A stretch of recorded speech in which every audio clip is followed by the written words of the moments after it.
Hey guys, I'm Trisha, and this episode of Transgender Victims is dedicated to the memory of Selena Reyes-Hernandez, who was unfortunately killed in Chicago, Illinois.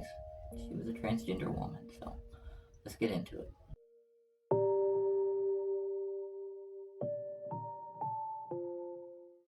Taking a look at the day's top stories.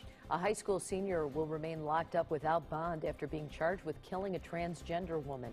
Selena Reyes-Hernandez was shot several times in her home in Marquette Park on May 31st.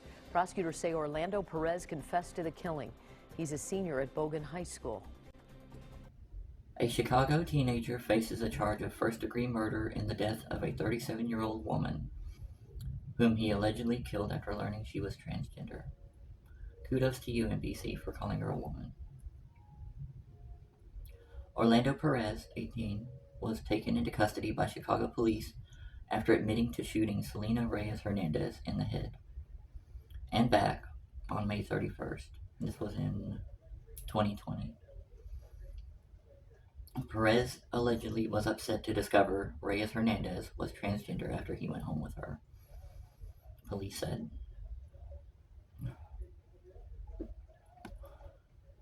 Quote, once the offender realized that this victim was actually transgender, the offender became very upset, unquote, says Brendan Dinahan, chief of detectives for Chicago police. He said that at a press conference on Wednesday. Quote, he left the residence, became more upset, and that's when he came back to the residence, unquote. Perez was charged with first-degree murder on Tuesday. Cook County Circuit Court Judge Arthur Wesley Willis ordered that Perez be held without bail on Wednesday. The teenager's next court date is July 6th. Good. The Cook County Public Defender's Office, which is representing Perez, did not immediately respond to a call for comment on Saturday. What kind of comment could they really make, right?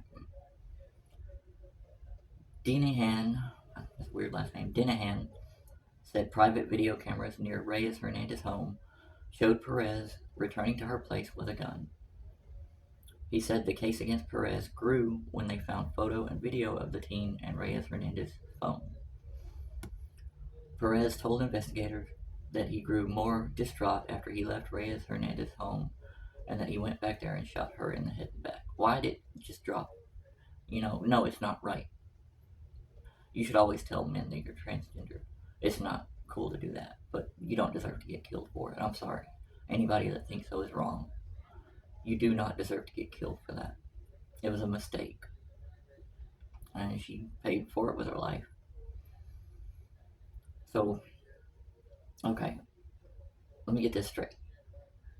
So this kid, basically, 18 years old, went on a date with this 37-year-old trans woman. Didn't know she was trans at first. She didn't tell him. And then he found out she was trans probably when they were getting ready to get busy. So it pissed him off and he left. It should have just ended right there. Go blow off steam somehow. But no, he goes and he gets a gun, goes back and shoots her in the head and the back. Not cool. I'm sorry, but anybody that thinks she deserved to die for not disclosing the fact she was transgender is wrong. You don't deserve to die for that. I'm sorry. It is a mistake, though. It is a very dumb thing to do. But whatever. Quote, he thought that was enough. You think? He thought that was enough, so he ran out. But he kept seeing her face, so he went back there to do it again. Unquote. Assistant State's Attorney James Murphy said during Perez's bond hearing, according to the Chicago Sun-Times. What? Selena is this is another quote. Selena is the 17th transgender person to have been murdered thus far in 2020 that we know of. Unquote. National Black Justice Coalition Executive Director David J. John said in a statement. Wow, that's a mouthful. Quote, this tragic taking of life feels especially painful as many people around the world risk their lives during a global pandemic to insist that all Black Lives Matter and activists are working for increased protection and respect for transgender life. Well, that's good, but oh yeah, okay. I mean, I guess you can't really argue with that, but um, good on them. I think that's pretty cool. I mean, we are people too, right? Transgenders, we're people. So, anyways, why did this happen? Well, we know why it happened. Could this have been prevented? Easily. Easily. It could have been prevented by him, it could have been prevented by her. It was a mistake, like I said. It's a mistake for what? For not disclosing that you're transgender. It is a big mistake, and I highly advise against it for any of my trans sisters out there. Please don't do that, because look what can happen. Okay, guys, this goes into a little bit more detail about the actual incident, so buckle up. Although there are no indications that they previously knew each other, Reyes-Hernandez lived mere blocks away from her killer, who shot her multiple times in her home, the Chicago Sun-Times reports. Orlando Perez, 18, went home with Reyes-Hernandez, and during the occasion, he proceeded to ask whether or not she's a girl. Once he learned about her trans identity, he abruptly told her he needed to leave. That should have been the end of it right there. After he left, according to surveillance footage, he returned about 20 minutes later. At 6 a.m., took out a handgun and racked the slide on it as he approached the building. Her door was open, and Perez entered, shooting Reyes-Hernandez in the head and back, he told prosecutors. But he couldn't get her off of his mind after leaving, and surveillance cameras showed that he came back a second time. Reyes-Hernandez was already dead, but he shot her multiple times again, he confessed. She was already laid face down on the floor. Someone in the building heard the loud noises and checked on Reyes-Hernandez later that morning and found her body in the apartment. Perez is being held without bond until his next day in court on July 6th. Remember, this is 2020. During the bond hearing on June 16th, he smiled several times after lowering his face mask, trying to give a statement. However, his public defender warned him not to speak. Probably should heed that warning. According to a 2017 report from the National Coalition of Anti-Violence Projects, people of color and transgender or gender nonconforming people were most often victims of hate violence homicide. Brad, Mr. Palumbo.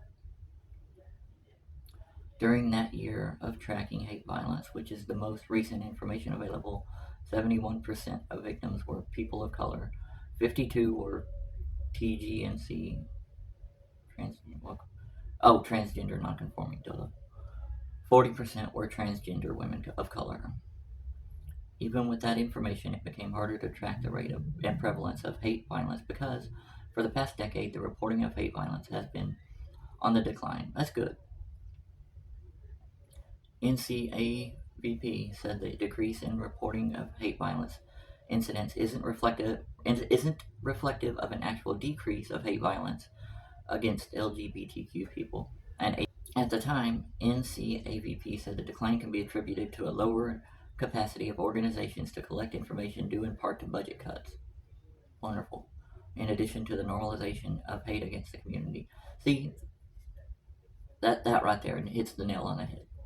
The normalization of hate towards the community. That's why it's not such a big deal to people. Because it's like it's okay, almost. You know, in a way, it's what it feels like.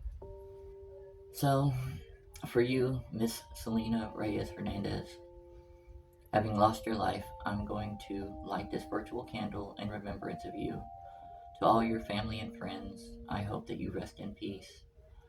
And I hope this is a lesson to all my trans sisters out there that we should always disclose our transgenderedness to potential dates, because it can end horribly.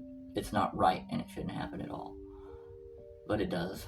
So please stay safe out there and always protect yourself. Until next time, this has been Transgender Victims. I love you guys. Be safe.